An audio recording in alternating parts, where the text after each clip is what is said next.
তেওঁ সমূলি ভাল নাপায় চিগাৰেটৰ গোন্ধ। তেওঁৰ ভালপোৱা হ'ল আবেলিৰ ভাগৰি পৰা ইখত ৰঙা বেলিটো, সন্ধিয়াৰ মাই অনা তৰাবোৰ, সোণৰ চপৰা কঢ়িয়াই ফুৰা জোনাকীবোৰ। হয়তো একাপ চাহ নাইবা কিছু দূৰত ৰেডিঅ'ত ভাহি উঠা আৱহ সংগীত। তেওঁ মুঠেই বুজিব নোখোজে চিগাৰেট নহয়, সেয়া চিতা জ্বলে সপোনৰ।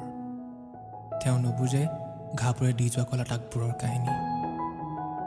সেয়ে তেওঁ ঘিণ কৰে মোক। তেওঁৰ ভাষাত মই লাফাংগাৰ।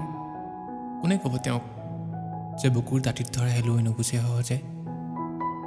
এটা অনুৰোধ, যদি আপুনি মোৰ প্ৰেমত পৰে, আপুনি ভাল পাব লাগিব চিগাৰেটৰ গোন্ধ, অথবা ভাল পাব লাগিব মোৰ শূন্যতাক। নহ'লে কিন্তু মই আপোনাক ভাল পাব নোৱাৰিম, কোনো পধ্যেই নোৱাৰিম।